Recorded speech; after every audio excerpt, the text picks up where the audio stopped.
the universe's origin story is more shocking than you think. In the next few minutes, you'll discover 7 mind-blowing secrets hidden in the book of Genesis that will challenge everything you thought you knew about creation.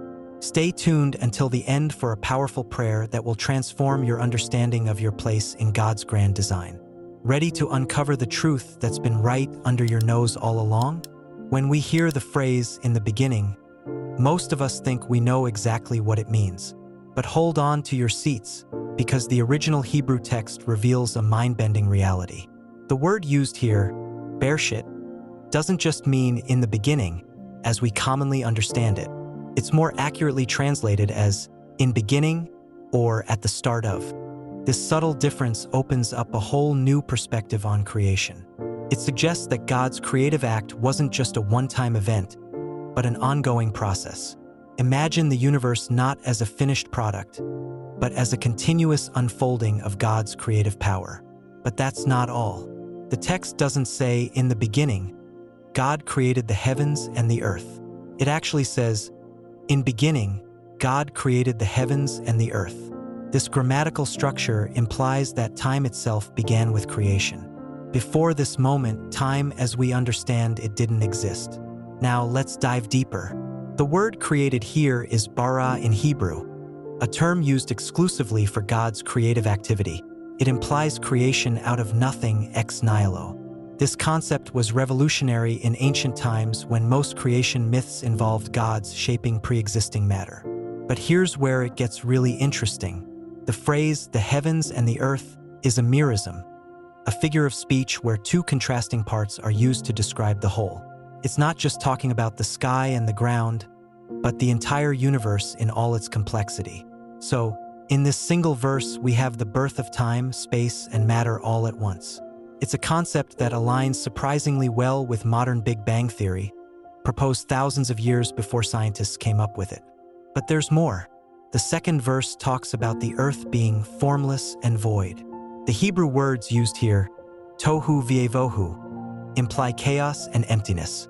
This suggests that God's creation process involved bringing order out of chaos, a theme that resonates throughout the Bible and our lives.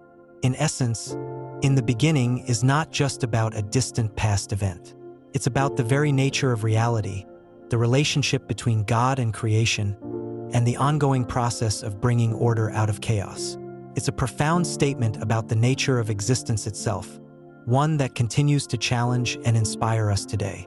One of the most intriguing aspects of the Genesis creation account is the appearance of light on the first day, while the sun, moon, and stars aren't created until the 4th day. This seeming contradiction has puzzled readers for centuries, but it also offers a fascinating glimpse into the nature of light and the universe itself. Let's start with the text. On day 1, God says, "Let there be light," and light appears. But it's not until day 4 that God creates the 2 great lights, the sun and moon, along with the stars. This ordering seems to defy our basic understanding of how light works in our solar system. After all, isn't the sun the source of light for Earth? But what if this apparent paradox is actually a profound insight into the nature of the universe? Modern cosmology tells us that the early universe was filled with light long before stars formed. In the first moments after the Big Bang, the universe was a super-hot, dense plasma that glowed brightly. As it expanded and cooled, it eventually became transparent, releasing what we now observe as the cosmic microwave background radiation, the afterglow of the Big Bang itself. This primordial light existed before any stars or galaxies formed. It's as if the Genesis account, in its poetic way, is describing the earliest stages of the universe's formation. The light of day 1 could be understood as this cosmic prestellar light. But the story doesn't end there. The creation of light on day 1 is also rich with symbolic meaning. In many cultures and religions, light represents knowledge, truth, and divine presence. By separating light from darkness at the very beginning, the text establishes a fundamental duality that runs throughout the Bible: light versus darkness, good versus evil, knowledge versus ignorance. Moreover, the Hebrew word used for light here is or, which can also mean order or intelligence. This suggests that what God created on the first day wasn't just physical light, but the very principles and laws that govern the universe. It's as if God laid down the foundational rules of physics before building the cosmic structures themselves. The fourth day, then, can be seen as the implementation of these laws in the form of celestial bodies. The sun, moon, and stars are described as lights in the vault of the sky to separate the day from the night, and to serve as signs to mark sacred times and days and years. This language emphasizes their function rather than their substance, suggesting that their primary purpose is to order time and space for life on Earth. This functional description aligns interestingly with our modern understanding of how essential the sun and moon are for life on Earth.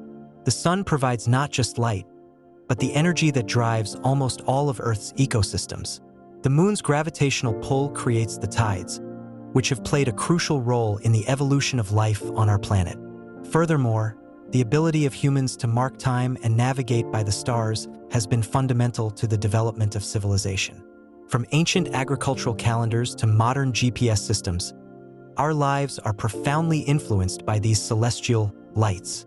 In essence, the paradox of light before the sun in Genesis invites us to look beyond our everyday experience and consider deeper truths about the nature of light, order, and the universe itself.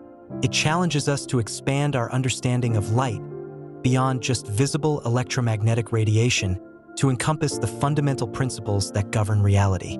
This ancient text, far from being at odds with modern science, offers a surprisingly nuanced view of creation that continues to provoke thought and inspire wonder.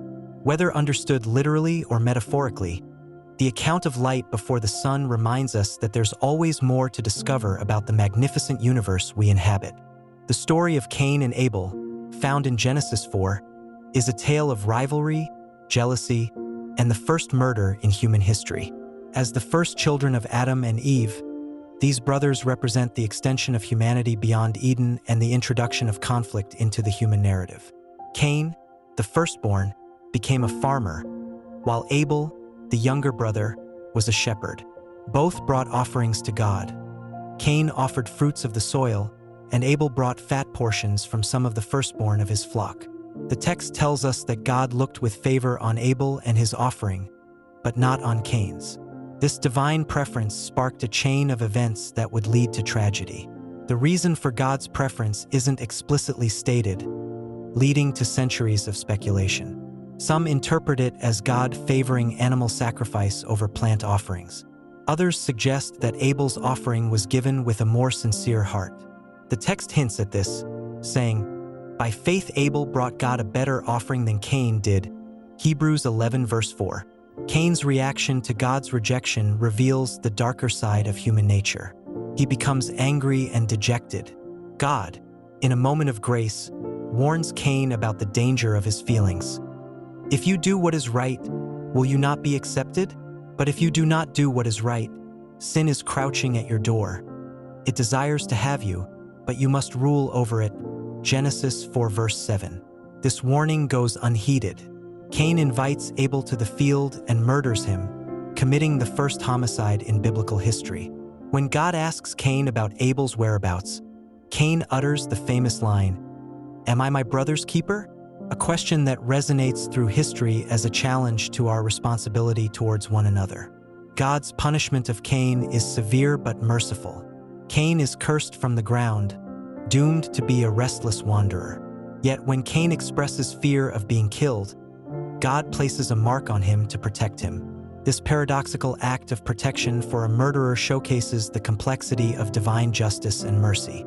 The story of Cain and Abel is rich with themes that continue to be relevant: sibling rivalry, the nature of acceptable worship, the consequences of unchecked anger, personal responsibility, and the balance between justice and mercy. It raises profound questions about free will, the origins of violence, and the nature of good and evil. Moreover, this narrative sets the stage for the increasing violence and corruption that will eventually lead to the flood. It's a stark reminder of humanity's capacity for both good and evil, and the consequences of our choices. The tale of these first brothers continues to captivate because it reflects universal human experiences: jealousy, anger, the desire for approval, and the struggle against our baser instincts. It challenges us to consider how we handle rejection, how we treat our brothers, and how we respond to God's call to do what is right. The serpent in the Garden of Eden is one of the most enigmatic figures in the book of Genesis.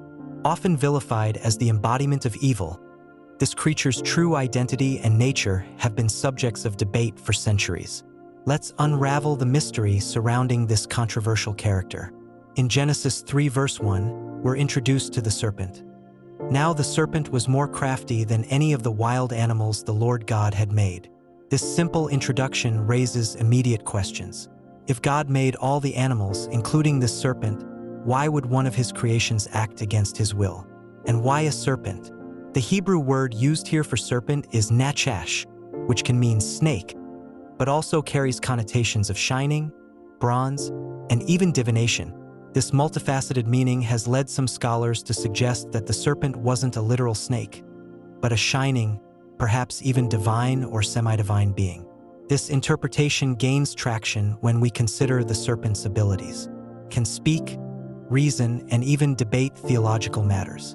These are hardly characteristics we associate with reptiles.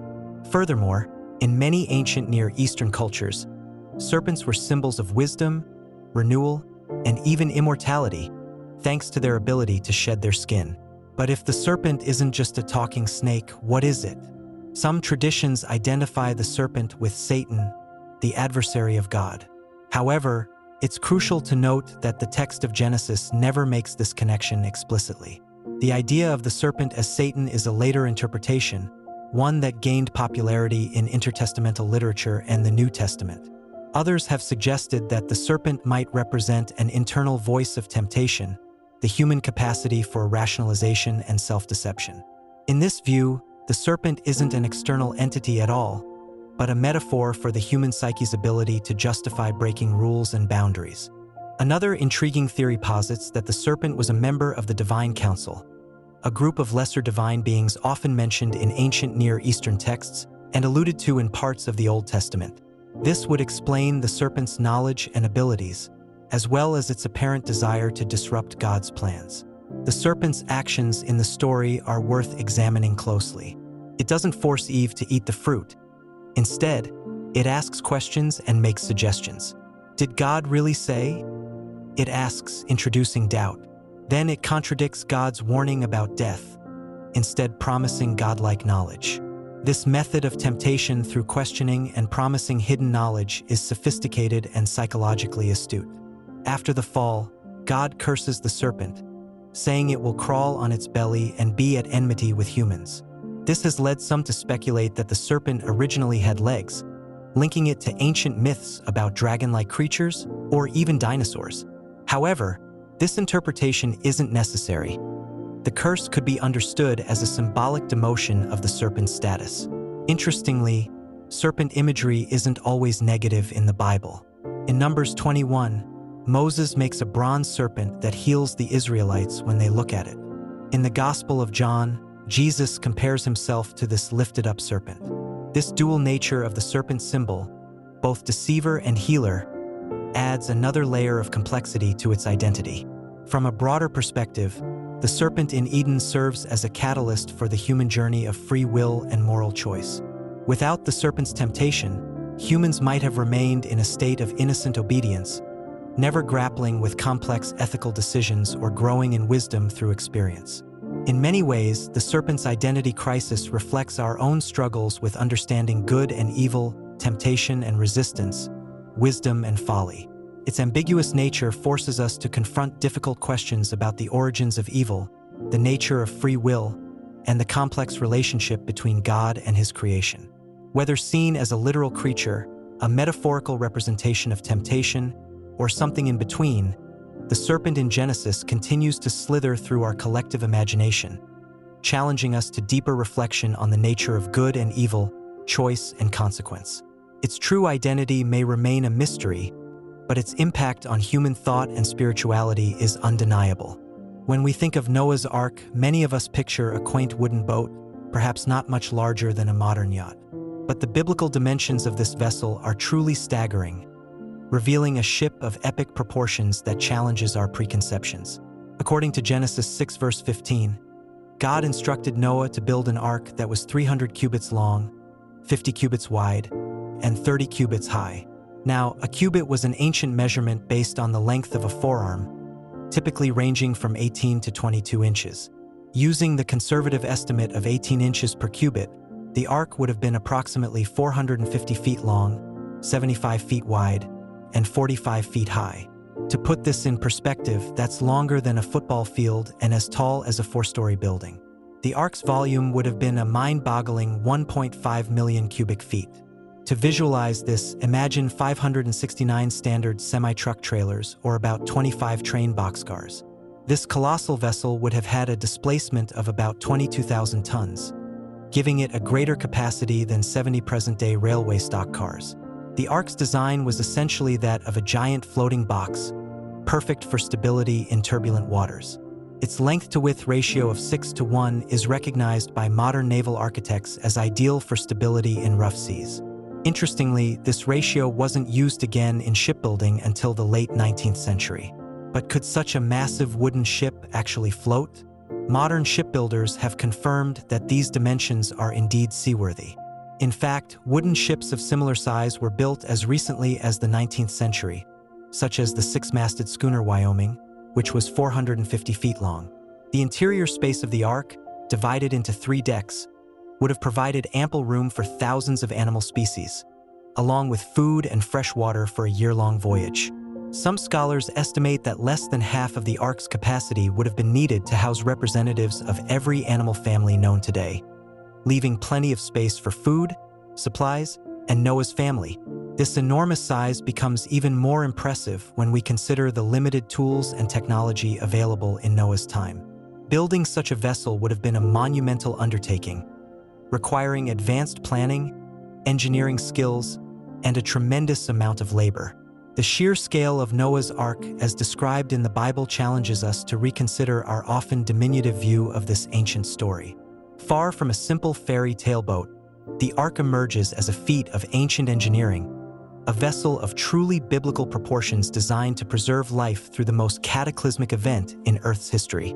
Its size serves as a testament to the magnitude of the flood event and the meticulous planning involved in this act of divine preservation. The story of the Tower of Babel, found in Genesis 11, has captivated imaginations for millennia. This tale of human ambition and divine intervention has spawned countless interpretations, ranging from literal historical accounts to allegorical lessons about pride. But what if there's more to this story than meets the eye? The biblical account describes humanity, united by a single language, attempting to build a tower that would reach the heavens. This audacious project was cut short when God confused their languages, scattering them across the earth. But what exactly was this tower, and how tall could it have been? Ancient Mesopotamian ziggurats, step pyramids used as temples, provide one possible model for the Tower of Babel. The largest known ziggurat, dedicated to Marduk in Babylon, stood about 300 feet tall. While impressive, this hardly seems to warrant divine intervention. Some researchers propose that the Tower of Babel was much taller, perhaps even rivaling modern skyscrapers. They point to ancient texts describing towers that reached the clouds, suggesting heights of thousands of feet. But how could ancient people build so high without modern materials and engineering? This is where some theorists introduce a controversial idea. What if the Tower of Babel involved advanced, possibly extraterrestrial technology? They argue that the tower's construction might have utilized knowledge or tools far beyond what we typically attribute to ancient civilizations. Proponents of this theory point to other ancient mysteries, like the precise stone cutting at Pumapunku or the massive blocks used in the Egyptian pyramids, as evidence that our ancestors might have possessed advanced technological capabilities. The idea of the tower as a space elevator or launch pad for interstellar travel has also been proposed. In this interpretation, reaching the heavens is taken literally as an attempt to access outer space. While these theories are highly speculative and rejected by mainstream archaeology, they highlight the enduring mystery surrounding the Tower of Babel. The biblical text itself is tantalizingly vague about the tower's specifics, leaving room for imagination. Regardless of its physical nature, the Tower of Babel story carries powerful symbolism. It warns against the dangers of unchecked human pride and the potential misuse of unified human effort. The confusion of languages can be seen as a metaphor for the challenges of global communication and cooperation we still face today. Moreover, the story raises profound questions about the nature of human progress and our relationship with the divine. Is there a limit to how far we should push our technological advancements? At what point does human ambition cross a line? In our modern era of skyscrapers that do reach the clouds, space exploration, and dreams of interplanetary colonization, the Tower of Babel story resonates in new ways. Whether viewed as ancient history, allegorical warning, or a hint at forgotten advanced technology, this tale continues to challenge our understanding of human potential and our place in the cosmos. The story of Joseph's coat, often referred to as the coat of many colors, is a beloved tale from the book of Genesis. But this garment was far more than a simple piece of clothing. It was a symbol laden with meaning and controversy that set in motion a series of events that would shape the destiny of the Israelites.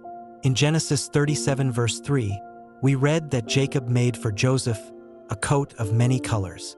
The Hebrew phrase used here, kitnit pasim, has been the subject of much debate among scholars.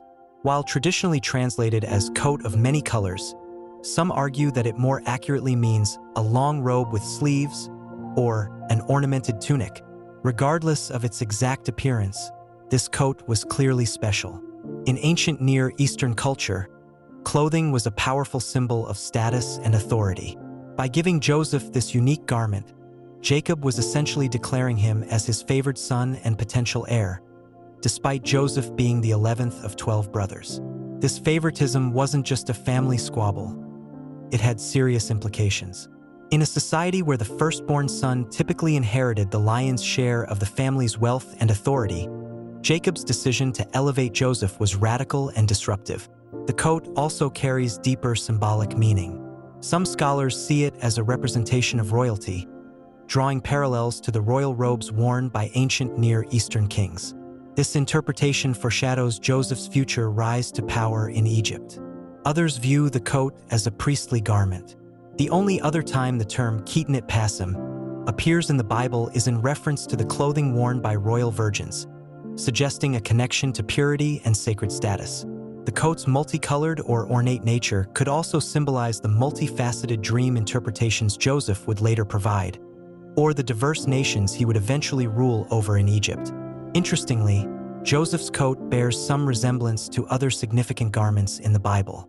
The high priest's ephod was also multicolored, and Jesus' seamless garment, for which soldiers cast lots at the crucifixion, may have been similar to Joseph's coat in its uniqueness and symbolic value. The gift of this coat set in motion a chain of events that would change history. Joseph's brothers, already resentful of their father's favoritism, were pushed over the edge by this visible symbol of Joseph's elevated status. Their jealousy led them to sell Joseph into slavery, inadvertently setting the stage for his rise to power in Egypt and the eventual salvation of his family and the future nation of Israel. In a twist of irony, the brothers used the coat to deceive their father, dipping it in goat's blood to convince him that Joseph had been killed by a wild animal. The very symbol of Jacob's love for Joseph becomes the instrument of his deepest grief.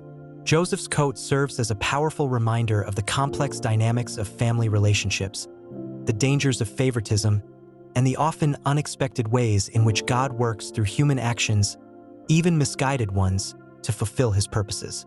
Moreover, it stands as a testament to the power of symbols in shaping human affairs. A simple piece of clothing became the catalyst for a story of betrayal, forgiveness, and redemption that has captivated readers for thousands of years and continues to offer insights into the human condition and divine providence. The concept of a Genesis prayer isn't explicitly mentioned in the Bible, but it emerges from the profound truths and principles found in the book of Genesis. This prayer is a powerful way to connect with God, drawing inspiration from the creation story and the foundational narratives of human history. At its core, the Genesis prayer is about recognizing our place in God's grand design. It starts with acknowledging God as the creator of all things. In the beginning, God created the heavens and the earth. Genesis 1 verse 1. This simple yet profound statement reminds us of God's omnipotence and the intentionality behind our existence. The prayer continues by reflecting on our creation in God's image. So God created mankind in his own image. In the image of God he created them. Male and female he created them. Genesis 1 verse 27. This understanding of our inherent worth and dignity as bearers of God's image forms the basis for our relationship with him. A crucial element of the Genesis prayer is the recognition of our role as stewards of creation. God's command to fill the earth and subdue it, Genesis 1 verse 28, isn't a license for exploitation, but a call to responsible caretaking. This part of the prayer might involve asking for wisdom to fulfill this role effectively and sustainably. The prayer also addresses our need for companionship and community, inspired by God's statement, "It is not good for the man to be alone," Genesis 2 verse 18. It's a reminder to cherish our relationships and to seek God's guidance in forming and maintaining them. Importantly, the Genesis prayer doesn't shy away from the reality of sin and its consequences. The fall of Adam and Eve teaches us about the nature of temptation and the importance of obedience. This part of the prayer might involve confession and a request for strength to resist temptation. However, the prayer doesn't end in despair. It recalls God's promise of redemption, first hinted at in Genesis 3 verse 15 with the prophecy of the one who will crush the serpent's head. This foretells God's plan of salvation, culminating in Jesus Christ. The stories of Noah, Abraham, Isaac, Jacob, and Joseph provide rich material for the Genesis prayer. From Noah, we learn about faith in the face of ridicule and the importance of obedience even when God's commands seem outlandish. Abraham's story teaches us about trust and the willingness to leave our comfort zones when God calls. Isaac's life reminds us of the importance of peacemaking and avoiding conflict. Jacob's struggles and eventual transformation encourage us to persevere in our spiritual journey. Joseph's story teaches forgiveness and the ability to see God's hand even in our darkest moments. The Genesis prayer might also incorporate praise for God's faithfulness in fulfilling his covenants, as demonstrated throughout Genesis. It's a recognition that God keeps his promises, even when human faith falters. Finally, the prayer could conclude with an affirmation of hope. Despite the brokenness introduced by sin, Genesis repeatedly shows God's commitment to blessing and redeeming humanity. This hope, first kindled in Genesis, finds its ultimate fulfillment in the New Testament's promise of salvation through Jesus Christ. In essence, the Genesis prayer is a holistic conversation with God that covers the fundamentals of our existence, our relationship with him, our role in creation, our struggles with sin, and our hope for redemption. It's a powerful way to align our hearts with God's purposes and to find our place in his ongoing story of creation and redemption. As we wrap up our journey through Genesis, remember that this ancient book isn't just a collection of stories.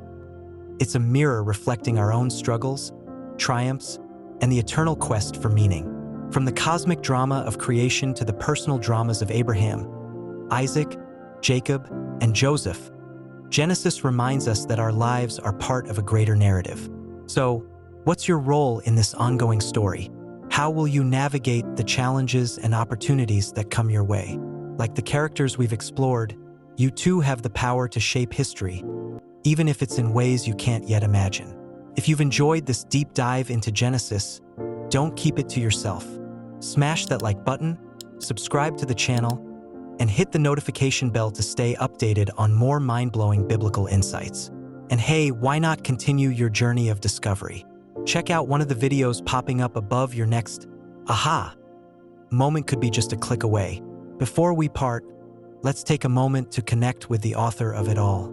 Creator God, you who spoke the universe into being, we stand in awe of your power and wisdom. Like Adam and Eve, we often stumble. Like Noah, we sometimes feel alone in our convictions. Like Abraham, we're called to step out in faith. Like Joseph, we face betrayals and unexpected twists in our story. Through it all, help us to trust in your greater plan. Give us the courage to play our part in your unfolding narrative, knowing that with you, our story is far from over. Amen. Remember, your Genesis, your beginning, starts now. Make it count